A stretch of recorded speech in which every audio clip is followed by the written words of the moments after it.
Good day, and welcome to Epstein Becker Green's webinar, Can I Prescribe to Patients via Telehealth, part of the Telehealth and Telemedicine Crash Course webinar series. Before we begin today's presentation, please be informed that today's webinar is being recorded and the participant phone lines will be placed on mute throughout the program. In approximately 2 to 3 business days following the webinar, Epstein Becker Green will communicate the availability of the webinar recording and access to the PowerPoint materials. We are pleased to have a fantastic speaker today. Theresa Thompson is an associate in the Healthcare and Life Sciences practice in the Washington, D.C. office of Epstein Becker Green. Her practice focuses on such areas as fraud and abuse, compliance, litigation, and government investigations. Additionally, Ms. Thompson is a member of the Telehealth and Telemedicine practice at Epstein Becker Green. At this time, I'd like to turn the webinar over to Theresa Thompson. Okay, so today we are going to be talking about remote prescribing. It's also known as internet prescribing or online prescribing, which is using telehealth to evaluate, diagnose, and prescribe to patients. To be clear, this is different from e-prescribing, which is electronically transmitting prescriptions to pharmacies. So today there are 4 questions we're going to discuss. Number 1, do I need a special license to prescribe via telehealth? Number 2, is it within my scope of practice to remote prescribe? 3, what are the criteria for establishing a practitioner-patient relationship? And 4, what drugs and substances can be prescribed remotely? Before we start, I do want to make clear that the regulation of telehealth services happens at the state level. While there are some federal regulations and rules, most of the states have the majority of the responsibility for regulating medical professionals, and so that's also the level at which the telehealth legal and regulatory framework is being developed. So while I'll provide some general information today, please be aware that each state is different, and it's important to know a state's law before you treat patients in that state. So this is an infographic from the Center for Connected Health Policy as of March 2017. It just gives you an idea of the variations that there are in the state regulatory framework, as again, this happens state by state. And this is even at this point out of date, as there's been a lot of change in this legislative session, and telehealth as a practice is constantly changing, and the restrictions on it are changing as well. So the first question we will discuss is, do I need a special license to prescribe via telehealth? At the state level, most states are going to require that you have a state license to treat patients within that state. There are states that offer licensure through the Medical Licensure Compact. I believe at this point 22 states are in the Interstate Medical Licensure Compact, and this provides a way to expedite licensure, but still you will likely need to be licensed in the state before you treat patients there. An additional special license is generally not required to remote prescribe, but it's definitely important to check to be sure that that's applicable in the state where you're treating patients. At the federal level, there's the Ryan-Haight Online Pharmacy Consumer Protection Act of 2008, and I'll discuss a little more of the detail about that later. The act only applies to prescription of controlled substances, but within the act there is this process for creating a special telemedicine registration, but however, that hasn't been made available yet. There's no movement on it, so at this point, as far as we know, there is no federal registration to prescribe via telehealth. So to answer the question, do I need a special license to prescribe via telehealth? The answer would be generally no, there is no special license, but you will need to be licensed in that state. The second question, is it within my scope of practice to remote prescribe? A lot of this is probably going to be unclear. So a lot of the laws in the states will say physician, some of them will say practitioner or provider, but the latter, whom that includes, practitioner, provider, a lot of times it's not defined or it's not made clear.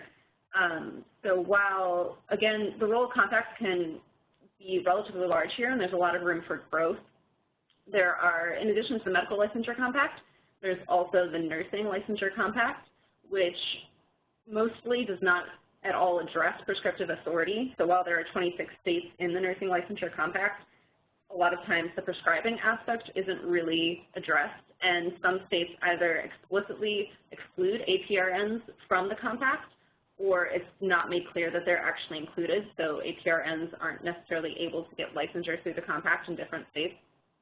There has been an APRN compact that has been developed, and it does specifically address prescriptive authority. However, at this point, only 3 states have adopted that compact. So whether it's within the scope of your practice to remote prescribe, the answer would be physicians will probably be fine. But when it comes to other providers, you're really going to have to check state law to be sure that you're not exceeding the scope of your practice by remote prescribing within the state.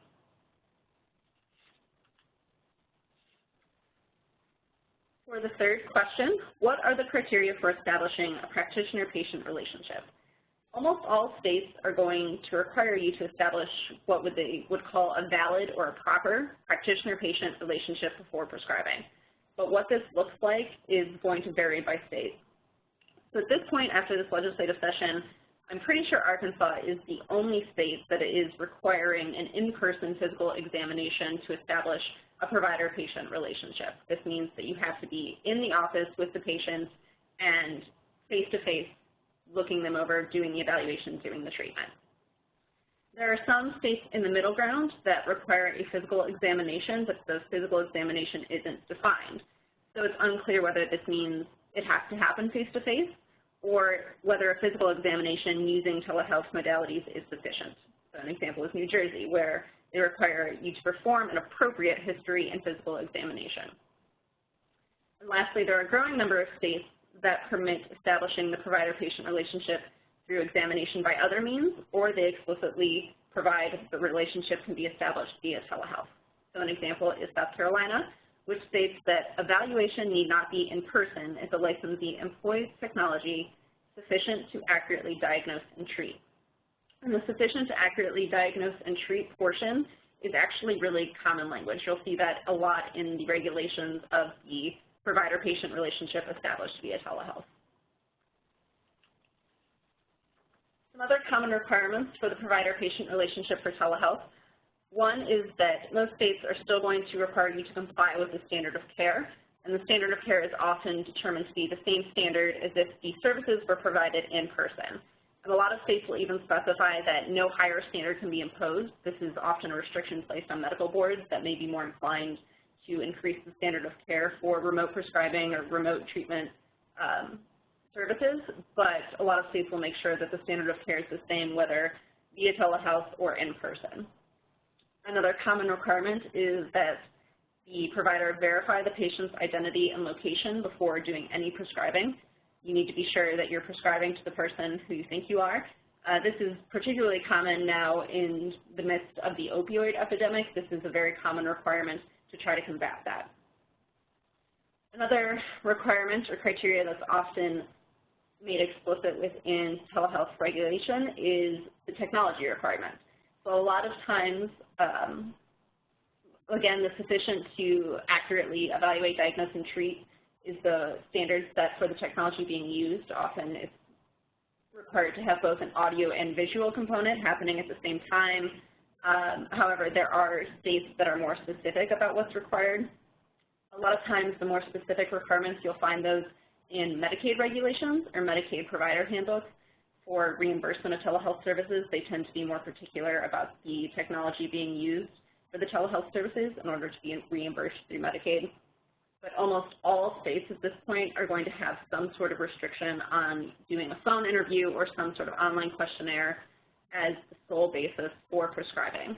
That's really a very common restriction, that a phone interview or an online questionnaire is going to be insufficient to establish the relationship and be appropriate to be prescribing in that scenario. Lastly, a lot of times states will also include sort of a guideline that if medically necessary, you should be doing an in-person examination anyway. So even if they're permitting you to establish the relationship via telehealth and prescribe or treat via telehealth, if medically necessary, which is going to be within the provider's judgment, an in-person examination is most appropriate, they're going to have the expectation that you're doing that. So the criteria for establishing a practitioner-patient relationship, the answer to what that is many states are going to require some sort of audiovisual interview and evaluation, and then beyond that, it's really within the provider's medical judgment what's appropriate to conform to the standard of care before you're doing any sort of treatment.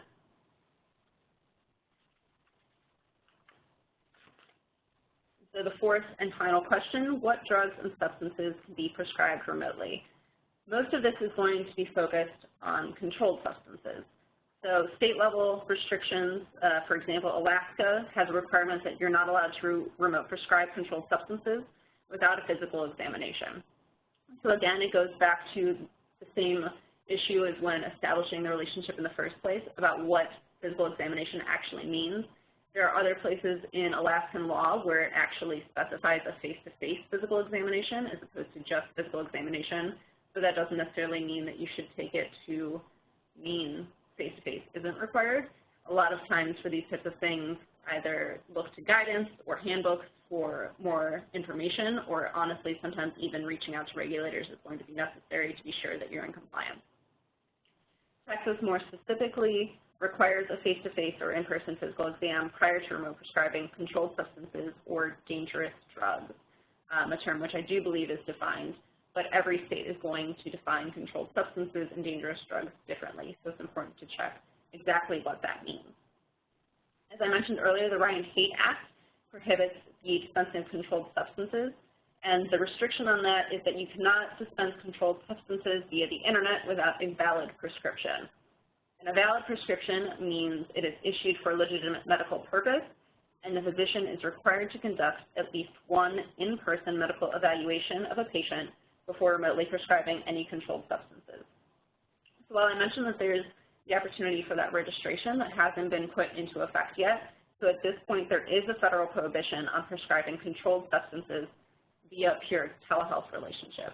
That's really important to note because while a lot of state laws seem to be more lax on this point, there is still the federal level restriction, and you're going to be prohibited from doing that. So what drugs and substances can you prescribe remotely? The answer would be controlled substances cannot be prescribed, but generally speaking, other drugs should be okay. It's going to depend on state law how many restrictions they put on that. So while I did provide some general information, hopefully it was helpful, let me reiterate that this is a state-by-state regulatory scheme, and it's important to familiarize yourself with state laws before remote prescribing.